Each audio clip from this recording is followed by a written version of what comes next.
এইভাবে দিতে থাকবেন, ওয়াজ হবে, সুন্দর লাগবে, ভালো লাগবে, নাকি বলেন? বাবা আমার উমর বলতেছে হুজুর আপনার মাথায় জাতাটা উঠে দেব, এটা আবার কেমন হয়? আমার নবী বলতেছে ওমর এই জাতাটা আমার মাথায় উঠে দাও। আবু বকর বলছে হুজুর গো আপনার মাথায় জাতা থাকবে, আমি আবু বকর সহ্য করতে পারবো না। নবী গো এই জাতাটা আমার মাথাতে উঠে দাও।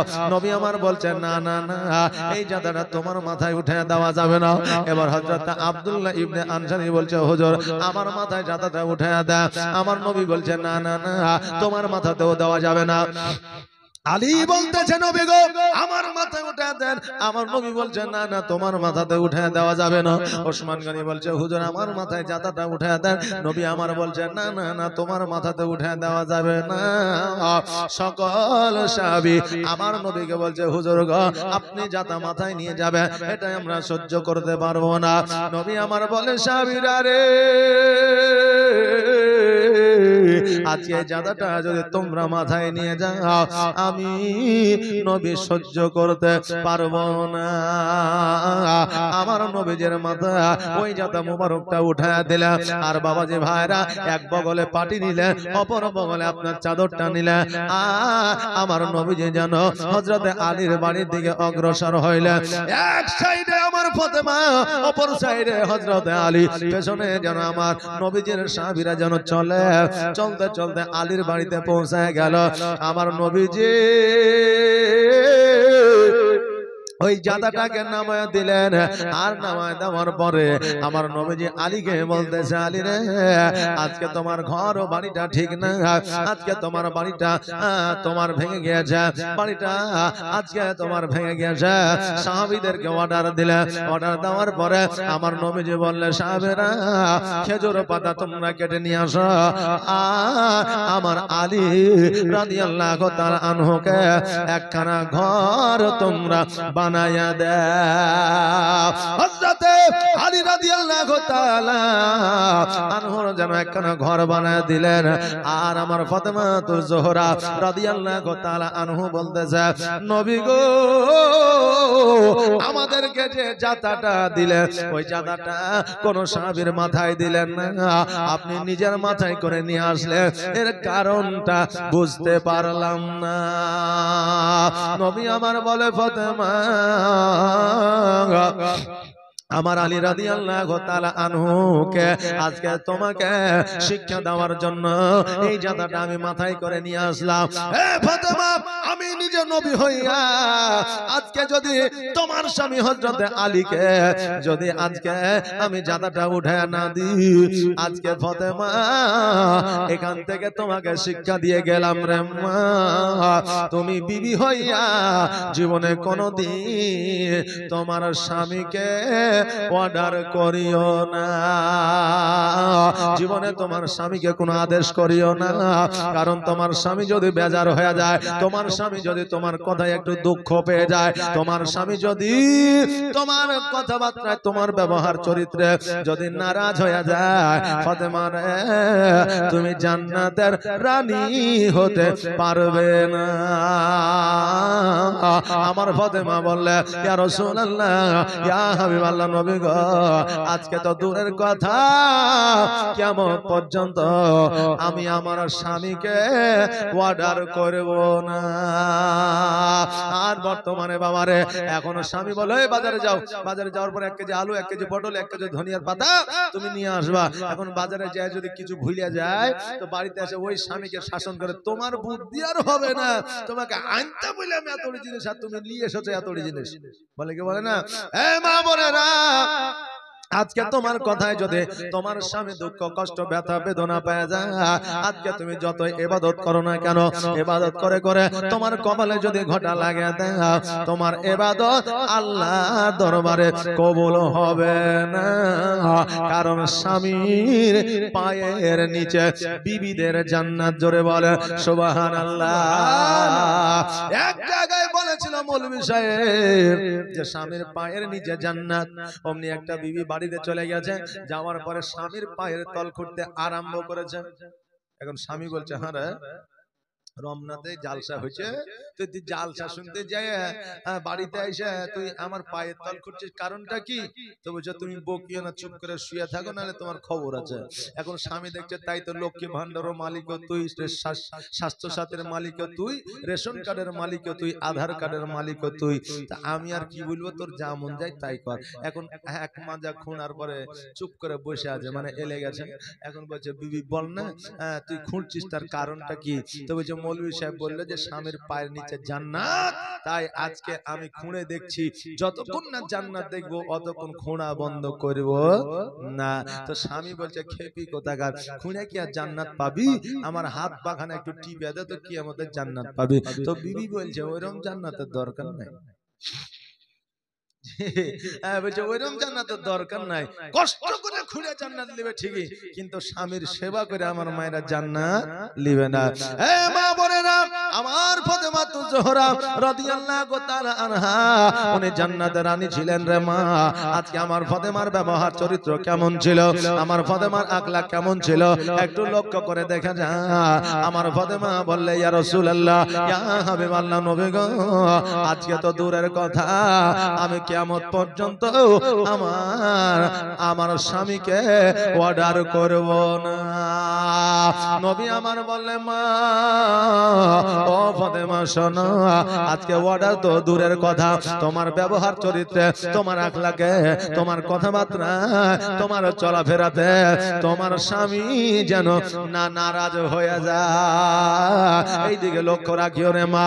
এ বাবা, বাপে শিক্ষা দেয় মেয়েকে। আজকে বেরাদার, আমাদের মা বাবা আজকে ওই মেয়েকে আপনার শিক্ষা দিলেও ওই মেয়ে আপনার শিক্ষা নেয় না। কিন্তু আমার মা ফাতেমা কেমন ছিলেন দেখেন, আব্বাকে বলতেছে আব্বা গো, আজকে আপনি যেটা বললেন আমি ফাতেমা আমার মাথাতে থাকবে। আমার নবীজি এই কথা বলিয়া আমার নবীজি নিজের বাড়িতে আসলেন, নিজের বাসভবনে আসলেন। একদিন, দুই দিন, তিন দিন, চার দিন, পাঁচ দিন, সাত দিন অতিবাহিত হইল। এবার বাবারে, যে কন্যার নতুন বিবাহ হয়, যে মেয়ের নতুন বিবাহ হয়, দেখবেন ঘন ঘন বাপের বাড়িতে যেতে চাই, চাই না? কারণ বাপের বাড়িতে ছোট্ট থেকে লালন পালন হয়ে বড় হয়েছে, বাপের বাড়িতে একটা টান থাকে রে বাবা। এ বেরাদার, ওই কন্যা যদি বাপের বাড়ি যেতে চায়, বাধা দেবেন না, বাধা দেবেন না, যাইতে দেবেন। তবে আপনাকে একটা কথা বলে যায়, বিবিকে একাই চাইতে দেবেন না, সঙ্গে করে আপনিও যাবেন। ওই বিবি যদি 10 দিন বাপের বাড়িতে থাকে, আপনিও থাকেন, কেন না আমার ফাতেমা একাই কোনোদিন বাপের বাড়ি যায় না। ও বেরাদার, নতুন বিবাহ হলে বাপের বাড়ি যাইতে চায়। আমার হযরত আলী রাদিয়াল্লাহু তাআলা আনহু চিন্তা করে, আল্লাহ গো, আজকে 5 দিন 7 দিন অতিবাহিত হয়ে গেল, নবীকে আমিও দেখি না, আর ফাতেমাও দেখে না। আল্লাহ, আজকে আমার ফাতেমা হয়তো আমাকে বলতে পারে না, আমার দায়িত্ব ফাতেমাকে তার বাপের বাড়িতে নিয়ে যাওয়া। আমার হযরত আলী ফাতেমার কাছে আসিয়া বলতে যায়, এ ফাতেমা শোনো রে, আজকে অনেক দিন হইল আমার বাড়িতে আসা, ফাতেমা তুমি কি তোমার বাবার বাড়ি যাবা না? আমার ফাতেমা বলতেছে এখনই চলেন। আলী যেমনই বলেছে তোমার বাপের বাড়ি কি যাবা না, আমার ফাতেমা বলতেছে এখনই চলে। এ বাবা, আমার ফাতেমার কোন সুন্নাত মায়েরা পালন করুক আর না করুক, এটা ঠিকই করে। কি মানে, স্বামীরা যদি বলে চলো তোমার বাপের বাড়িতে, বাড়ি আসে সঙ্গে সঙ্গে রেডি, সঙ্গে সঙ্গে রেডি হলো। মানে বাপের বাড়ি যাবার সময় ইউরোপ্লেন, মানে চাপলেন না, চলে গেলেন। আর বাপের বাড়ি থেকে আসার পথে, শ্বশুর বাড়ি আসার পথে দেখবেন হয়ে যায় গরুর গাড়ি। মানে যাওয়ার সময় পেলেন চ করে চলে এলো, আর আসার সময় গরুর গাড়ি, গরুর গাড়ি করেই নাই। সুবহানাল্লাহ।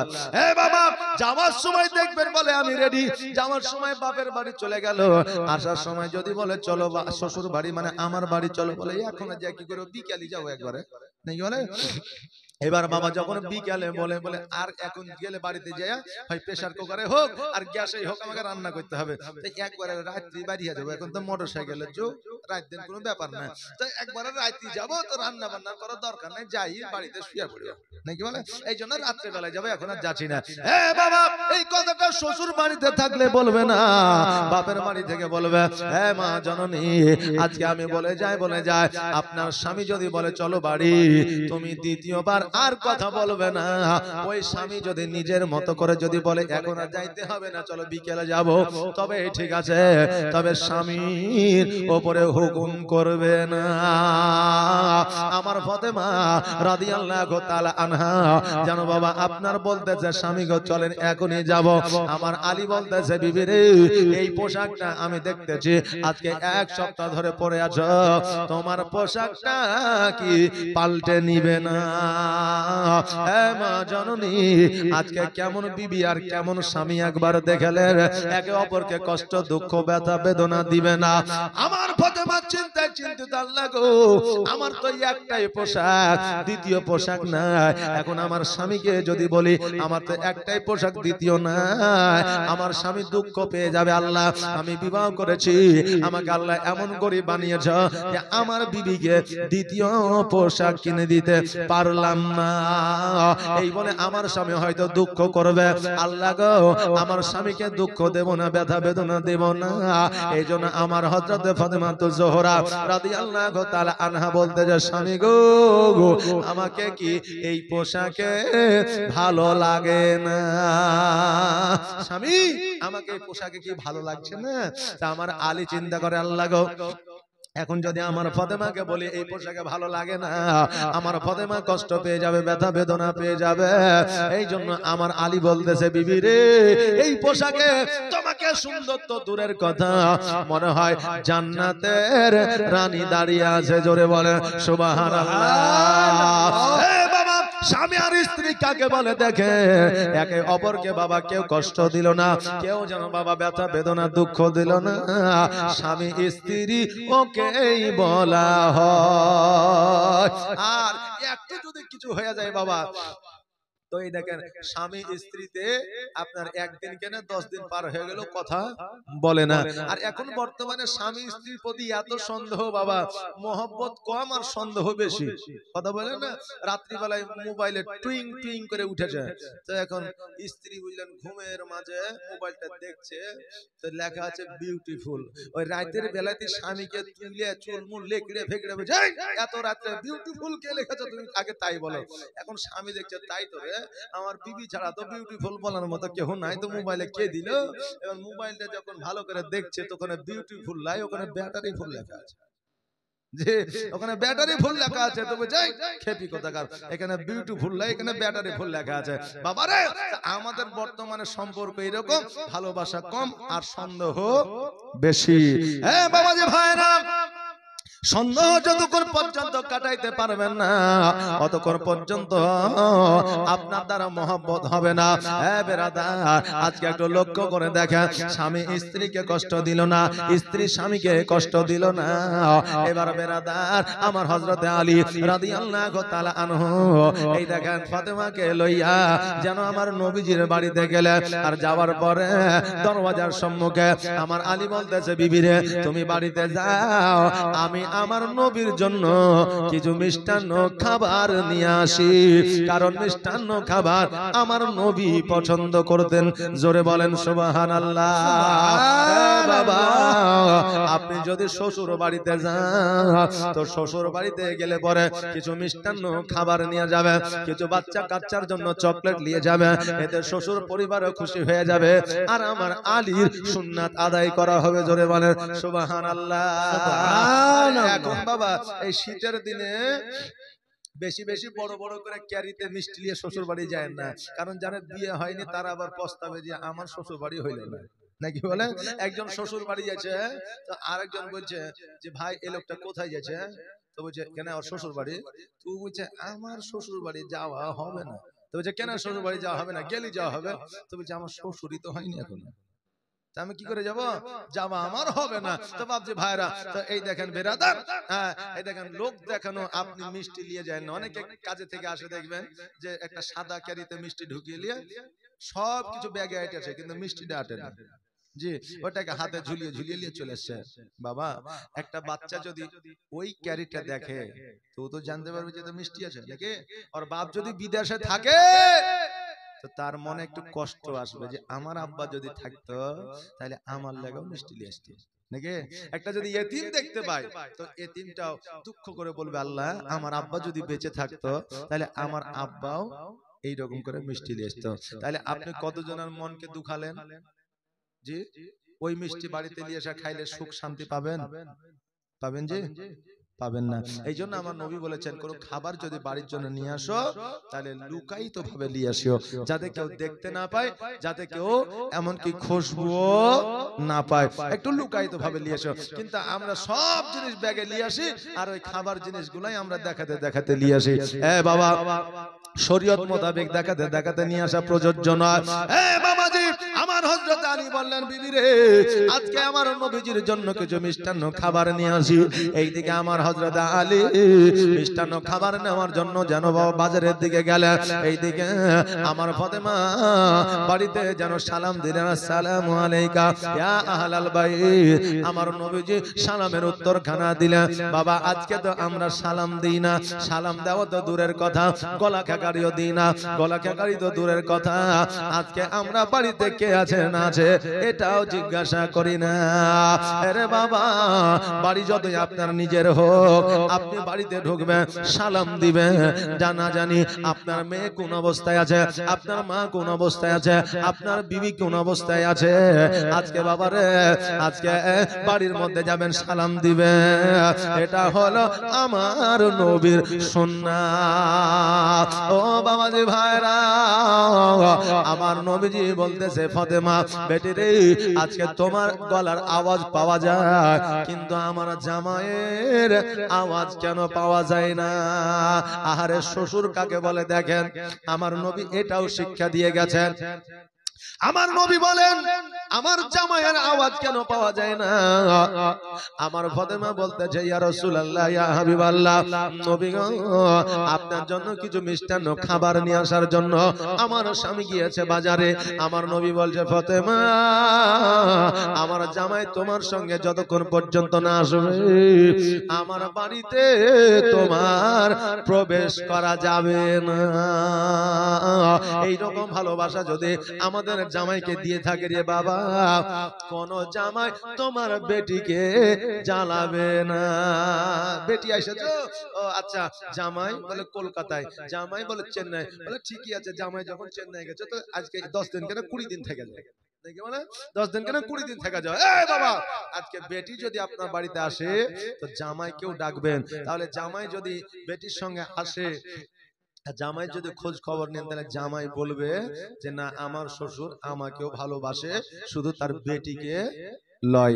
শিক্ষাটা নিয়ে নেন বাবা। আমার নবী বললেন ফাতেমা, আজকে আমার জামাই যতক্ষণ না আসবে ততক্ষণ পর্যন্ত আমার বাড়িতে তোমার প্রবেশ করা যাবে না। আমার ফাতেমা দাঁড়িয়ে আছে। এবার আমার আলী মিষ্টান্ন খেজুর নিয়ে এসে আমার ফাতেমাকে দেখতে পাইল। কি ব্যাপার ফাতেমা, তুমি যাওনি ভিতরে, বাড়িতে যাওনি? তো বললে আমার আব্বা বলে দিয়েছে জামাই না আসলে তোমার বাড়িতে প্রবেশ করা যাবে না। আমার মতো আপনার মতো জামাই হইলে বলতে হয় বাড়ি চল। তুই নিজের বিটি হয়ে যে তোর বাড়িতে যদি না ঢুকতে হয়, ঢুকতে দেয়, তাহলে আমি তো জামাই, তাহলে আমার সম্মান আর কোথায় থাকবে? বাড়ি চল, বাপের বাড়ি যাইতে হবে না। বলতাম না? বলতাম না? বলতাম। কিন্তু আমার আলী বুঝকে হাসি দিয়ে বলতেছে ফাতেমা, আজকে আমার নবী শুধু তোমাকে ভালোবাসে না, আমি আলী আমাকেও ভালোবাসে। জোরে বলেন সুবহানাল্লাহ। ফাতেমা আমাকে কতটা ভালোবাসে দেখো, আমাকে ছাড়া তোমার বাড়িতে প্রবেশ নিষেধ। ফাতেমা আর দেরি নয়, দেরি নয়, চলো আমরা নবীজির কাছে যাই। স্বামী আর স্ত্রী দুজনে হাসিয়া হাসিয়া আমার নবীজির কাছে গেলেন। যাওয়ার পরে আমার হযরত আলী নবীজির হাতে খেজুরটা উঠায়া দিলেন। আর খেজুরটা উঠায়া দেওয়ার পরে আমার আলী বললেন, নবী গো, আপনার জন্য মিষ্টান্ন খাবার নিয়ে এসেছি, আপনি একটু খাইবেন আর আমরা খুশি হব। নবী আমার বলে, আলী এই খেজুর আমি অতক্ষণ পর্যন্ত খাবো না, যতক্ষণ পর্যন্ত তোমাদের খোঁজ খবর না নিব। হযরত আলী রাদিয়াল্লাহু তাআলা আনহুর যেন মনটা কেমন করছে, একটু ভয় ভয় করছে। দেখবেন বাপ যখন কলেজ থেকে বা মেসে থেকে বা আপনি বাইরে থেকে বা কোনো জায়গা থেকে বাড়িতে আসবেন, এবার আসার পরে বাপের সঙ্গে কথা বলছেন, এখন বাপ যদি বলে এই আগে তোর খোঁজ খবর নিব তারপরে কোনো কথা, আপনার মনে ভয় ঢুকবে কি ঢুকবে না? যে না জানি কি করলাম, কোথায় বিড়ি খাইলাম হয়তো আমার বাপ দেখলো নাকি, কোথায় চায়ের দোকানে তাস খেলছিলাম হয় আমার বাপ দেখলো নাকি, এরকম ভয় একটা থাকবে। আমার আলী রাদিয়াল্লাহু তাআলা আনহু তিনি চিন্তা করে, আল্লাহ আমার নবী খোঁজ খবর কি নিবে গো, আমার দয়ার নবী। কিছু দূর যাওয়ার পরে একটু আড়াল হওয়ার পরে আলীকে বললেন, তুমি আসো ফাতেমা, তুমি দাঁড়ায় যাও। আলী গেলেন, যাওয়ার পরে আলীকে বলতেছে, আলী রে আজকে আমার ফাতেমার সঙ্গে তোমার বিবাহ দিয়েছি, আমার ফাতেমার কথার দ্বারা আজকে ফাতেমার চলার দ্বারা আজকে ফাতেমার বলার দ্বারা তুমি কি কোনো ব্যথা বেদনা যন্ত্রণা তুমি পেয়েছ, তুমি কি কোনো রকমের রাগ করেছ? আমার আলী বলতেছে, হুজুর গো ফাতেমার সঙ্গে যেই দিন থেকে আমার বিবাহ হয়েছে সেই দিন থেকে রাগ ব্যথা বেদনা যন্ত্রণা তো দূরের কথা, আজকে আমার বাড়িটা যেন জান্নাতের মতো ভরপুর হয়ে গেছে। জোরে বলেন সুবহানাল্লাহ। আমার নবী বলতেছে, আলী তুমি যাও। এবার আমার ফাতেমাকে ডাকলেন, ডাকার পরে বললে, ফাতেমা আজকে আলীর সঙ্গে তোমার বিবাহ দিয়েছি। এ ফাতেমা বলো বলো আজকে আলীর উপার্জনে আলীর কর্মে আলীর কথাবার্তায় আলীর কাজকর্মে তুমি কি খুশি আছো না নারাজ আছো? বলো বলো তুমি কি কোনো ব্যথা বেদনা যন্ত্রণা পেয়েছো? ফাতেমা বলে, আব্বা আমার হযরতে আলীকে বিবাহ যেই দিন থেকে করেছি সেই দিন থেকে নবী গো আমি এত সুখে আছি, এত আনন্দে আছি, মনে হচ্ছে জান্নাতের মধ্যে আছি। জোরে বলেন সুবহানাল্লাহ। নবী আমার বলতেছে, এ ফাতেমা ও গো আলী শোনো, আজকে তোমাদের বিবাহ দিয়েছি, আজকে তোমাদের দুইজনের মুখ থেকে আমি শুনেছি তোমরা সুখে আছো না দুঃখে আছো, দুজনেই সুখে আছো। আমি নবী খুশি হইলাম, তোমাদের খাবারটা দাও। খেজুরটা আমার নবী খাইলেন আর আলহামদুলিল্লাহ পড়লেন। জোরে বলেন সুবহানাল্লাহ। এ বাবাজি ভাইরা, কন্যার বিবাহ দেওয়ার পরে টাকাতে কিন্তু সুখ আসে না, সম্পদে কিন্তু আসে না, জমি জায়গা আসে না, আখলাক চরিত্র ব্যবহার যদি ভালো হয়, ছেলে যদি সুন্দর হয়, দেখবেন অটোমেটিক সুখের ছায়া পাওয়া যায়। এই জন্য বাবাজি ভাইরা, টাকা দেখবেন না, ধন দৌলত দেখবেন না, আগে দেখবেন তার বংশটা কেমন, আগে দেখবেন ছেলেটা কেমন, আগে দেখবেন ছেলের বাপ মা কেমন, দেখার পরে তবে বিবাহ দেবে। বাবা এখন বর্তমানে একটা বৌমাকে মারাটা বাবা খুব কষ্টকর মনে করছে না? কত বৌমাকে জ্বালায়া দিল, কত বৌমাকে আপনার ফাঁসিতে ঝুলায়া দিল, কত বৌমার প্রাণটাকে কেড়ে নিল। এই জন্য বাবারে কষ্ট করে নিজে না খাইয়া কন্যাকে খাইয়েছি, আজকে ওই কন্যা যদি সুখে শান্তিতে ঘর বসবাস করে, এই জন্য 4 লাখ টাকার জায়গায় 8 লাখ টাকা দিছি। বাবারে টাকার মাইনাটা কম রাখবেন, তবে লক্ষ্য করে দেখবেন তার পরিবারটা আসলে ভালো না খারাপ, তাই না বাবা? আগে দেখবেন তার পরিবারটা আসলে ভালো না খারাপ। হ্যাঁ বাবাজি ভাইরা, আমার নবীজি হযরত আলী হযরত ফাতেমা জোহরা রাদিয়াল্লাহু তাআলা আনহুকে নিয়ে যেন একই সঙ্গে আপনার খাবার খাইলেন। আমার আলী রাদিয়াল্লাহু তাআলা আনহু সন্ধ্যাবেলা আমার নবীজির কাছে যেন বিদায় নিচ্ছেন, বলে হুজুর গো আমাকে বাড়ি যাইতে হবে। ফাতেমা বলতেছে, হুজুর আমিও বাড়ি যাইব। বাবারে আমার আলী রাদিয়াল্লাহু তাআলা আনহু একদিন 2 দিন 5 দিন 7 দিন থেকেছে, এটা ঠিকই, কিন্তু আমার ফাতেমা কোনদিন আলীকে ছাড়া নবীজির বাড়িতে যায় নাই। জোরে বলেন সুবহানাল্লাহ। কোনদিন আমার ফাতেমা আলীকে ছাড়া বাপের বাড়ি যায় না। আর আজকে আমার মা বোনেরা চিন্তা করে আমার স্বামী কাজে যাবে তবে তো মায়ের বাড়ি যাব, কাজেও যায় না, মায়ের বাড়িও যাওয়া হয় না। এ মা, আলীর মতো, ফাতেমার মতো আজকে তুমিও যদি তোমার স্বামীকে তোমার বাপের বাড়িতে সঙ্গে করে নিয়ে যাও, এতে তোমার স্বামীর মোহাব্বত তোমার উপরে কমবে না, বরঞ্চ বেড়ে যাবে। আর নবীজি আমার আজ গড়ায়া সংসার হিজরত করিলেন সোনার মদিনা। নবীজি আমার আজ লাগায়া বাজার হিজরত করিলেন সোনার মদিনা।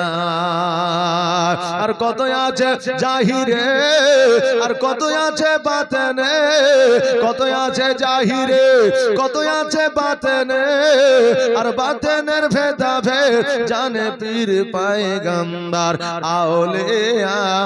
নবীজি আমার আজ গড়ায়া সংসার হিজরত করিলেন সোনার মদিনা। আর নবী বলে হযরত আলী আমার বিছানায় আছে খালি, নবী বলে হযরত আলী আমার বিছানা আছে খালি, আর সেই বিছানায় তুমি শুয়ে যাও। নবীজি আমার আজ গড়ায়া সংসার হিজরত করিলেন সোনার মদিনা। নবীজি আমার আজ লাগায়া বাজার হিজরত করিলেন সোনার মদিনা। আল্লাহুম্মা সাল্লি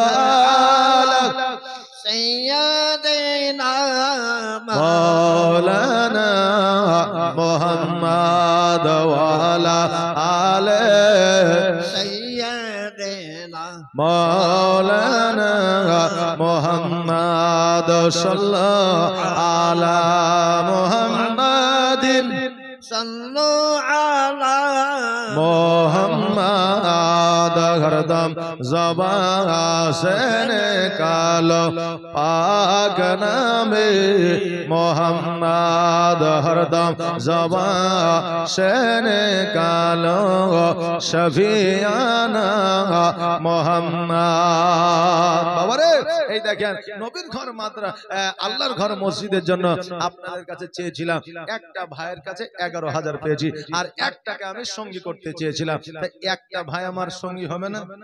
জি, শুধু নামটা লিখিয়ে দিবেন যে মাসে মাসে 1,000 করে দিয়ে দরকার হলে 11,000 দিবেন, নাকি 1,000 করে দিবেন, 11,000 দিবেন।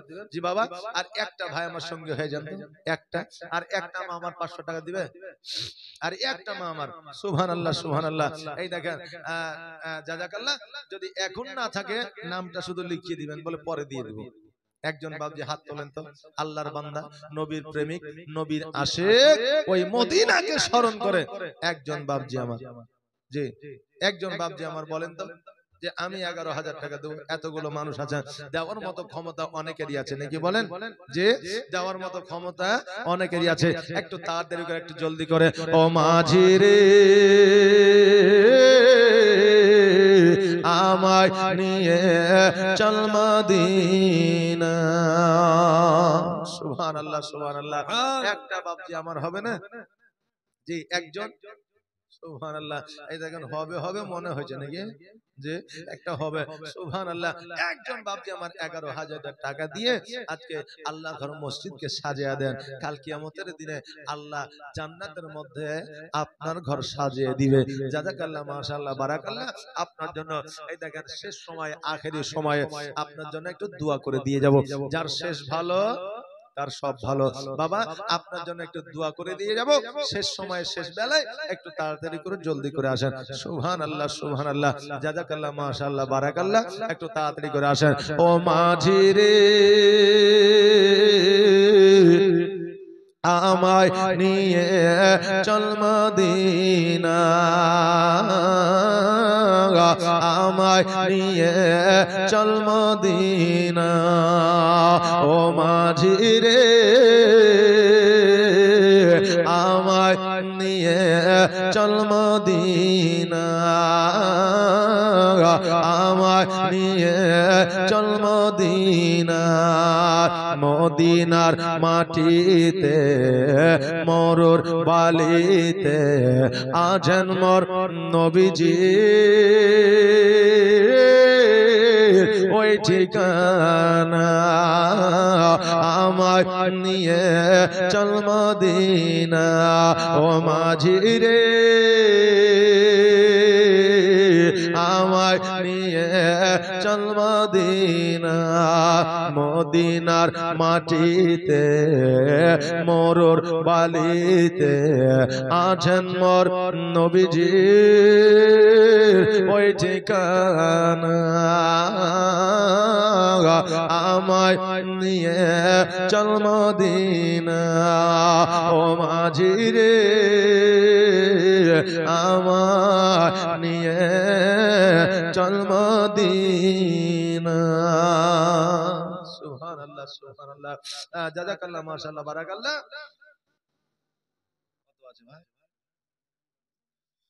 এই 1 2 3 4 5 6 7 8 9 10 সুবহানাল্লাহ তার মানে ভাইজান আমার 11,000 দিবে সুবহানাল্লাহ সুবহানাল্লাহ এই দেখেন দানকারী দান করে যায় জি সুবহানাল্লাহ একটু তাড়াতাড়ি করে আসেন কি নাম বাবা সাইমউদ্দিন সুবহানাল্লাহ সুবহানাল্লাহ নারে তাকবীর নারে রিসালাত সাইমউদ্দিন সাহেব 11,000 টাকা দাতা জোরে বলে জিন্দাবাদ যে আশা জানিয়াত করেছে দান আর দানকে কবুল করো ও রহমান একবার দোয়া করি আল্লাহুম্মা আমিন ওগো আল্লাহ সাইমউদ্দিন ভাই আমার 11,000 টাকা দান করেছে এই দেখেন আরেকজন 11,000 টাকা দান করেছিল দুইজন মিলিয়ে গেছে আল্লাহ গো এদের দুইজনকে একই সঙ্গে তুমি জান্নাতবাসী করে দিও রব্বুল আলামিন তার পিতা মাতা আত্মীয় স্বজনের জীবনের গুনাহ খাতাগুলো maaf করে দিও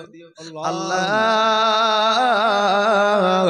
তার বাড়িতে তুমি বরকত দিও তার বাড়িতে তুমি রহমত বর্ষিত করো আল্লাহ গো তার সন্তান আদি বিবি বাল বাচ্চা সকলকে তুমি সুস্থ রাখিও অসুস্থতা থেকে তুমি দূরে রাখিও আল্লাহ তুমি তোমার বান্দার হায়াতকে তুমি দারাজ করে দাও আল্লাহ গো ইহদিনা সিরাতাল মুস্তাকিমের পথের পথিক বানায়া দাও আল্লাহ মুমিন বান্দাকে সালেহিন তুমি বানায়া দাও ও সাল্লাল্লাহু তাআলা আলা খায়রি গলগি মুহাম্মদ ওয়া আলিহি ওয়া সাহবি আজমাইন বিরহমাতিকা ইয়া আরহামার রাহিমিন আমিন সুম্মা আমিন বাহাক লা ইলাহা ইল্লাল্লাহ মুহাম্মাদুর রাসূলুল্লাহ সাল্লাল্লাহু তাআলা আলাইহি ওয়াসাল্লাম এ ভাই ও কি বলছে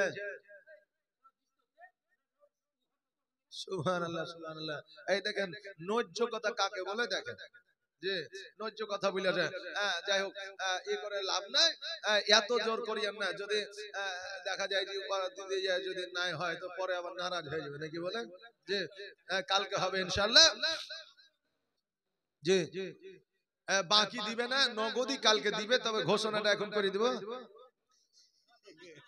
যে কি নাম 17,000 10,000 আপনার আর 11 করে দেন আমি তো 11 চাইছি জি সুবহানাল্লাহ এই কি নাম জি আসাদুল শেখ আর কামিরুল শেখ সুবহানাল্লাহ নারে তাকবীর নারে রিসালাত আসাদুল শেখ আর কামিরুল শেখ 11,000 টাকা করে দাতা জোরে বলে জিন্দাবাদ যে আশা জানিয়াতে করেছে দান আর দানকে কবুল করো ওগো রহমান সুবহানাল্লাহ এই দেখেন আজকে 11,000 করে দুজনাতে এই দেখেন দিলে আর আগামী কাল 4,000 করে দিয়ে 15,000 পুজিয়ে দিবে নাকি বলে যে সুবহানাল্লাহ সুবহানাল্লাহ এই দেখেন কাল শেষ দিন খালি হাতে যায় না তবে যেটা পারবেন দিয়েন আজকে 11,000 দিয়েছে একবার শেষ দোয়া করি আল্লাহুম্মা আমিন আল্লাহ গো তোমার দুইটা বান্দা 11,000 টাকা দান করেছে আল্লাহ চারজন 11,000 হয়েছে আজকে দেখে একই সঙ্গে তুমি জান্নাতবাসী করে দিও এদের জীবনের গুনাহ খাতাগুলো maaf করে দিও আরো বেশি বেশি করে দান করো তৌফিক ইনায়াত করো আল্লাহ এদের আত্মীয় স্বজনকে তুমি জান্নাতবাসী করে দিও দিও আল্লাহ গো এদের বাড়িতে তুমি বরকত দিও এদের বাড়িতে তুমি রহমত বর্ষিত করো এদের রুজি রোজগারে বরকত দিও এদের কামারে উন্নতি দিও ব্যবসা বাণিজ্যে উন্নতি দিও আল্লাহ গো এদের অসুস্থতাকে তুমি দূর করে দিও সাল্লাল্লাহু তাআলা আলা খায়রি কলকি মুহাম্মাদি ওয়া আলিহি ওয়া সাহবিহি আজমাইন বিরহমাতিকা ইয়া আরহামার রাহিমিন আমিন সুম্মা আমিন ওয়া হাক্কি লা ইলাহা ইল্লাল্লাহু মুহাম্মাদুর রাসূলুল্লাহ সাল্লাল্লাহু তাআলা আলাইহি ওয়াসাল্লাম যাই হোক জাযাকাল্লাহ মাশাআল্লাহ বারাকাল্লাহ ভাইজান আমার এই দেখেন আপনারা যথেষ্ট দিয়েছেন আগামী কালকে আবারও দিবেন তবে আল্লাহ যেন সকলকে দান করার জন্য তৌফিক ইনায়াত করে সকল বলেন আমিন সুম্মা আমিন বাবা আজকে এখান পর্যন্তই ফাতেমার জীবনী হইল আগামী কালকে ইনশাআল্লাহ আবারও হবে বাবা তবে এই দেখেন কালকে যেহেতু শেষ দিন সেহেতু এই দেখেন কালকে আমাদের কোনো লিমিট থাকবে না দেওয়ারও কোনো লিমিট থাকবে না আর নেওয়ারও কোনো লিমিট থাকবে না নাকি বলেন যার শেষ ভালো তার সব ভালো সুবহানাল্লাহ জাযাকাল্লাহ মাশাআল্লাহ বারাকাল্লাহ এই দেখেন আসেন একবার মোহাব্বত করে ইশকে পড়ে নবীকে সালাত ও সালাম জানাই আসেন একবার কিয়াম করে ইয়া নবী ইয়া রাসূল সালাম আলাইকা ইয়া হাবিব সালাম আলাইকা সালাওয়াতুল্লাহ আলাইকা হাবিবি ইয়া রাসূল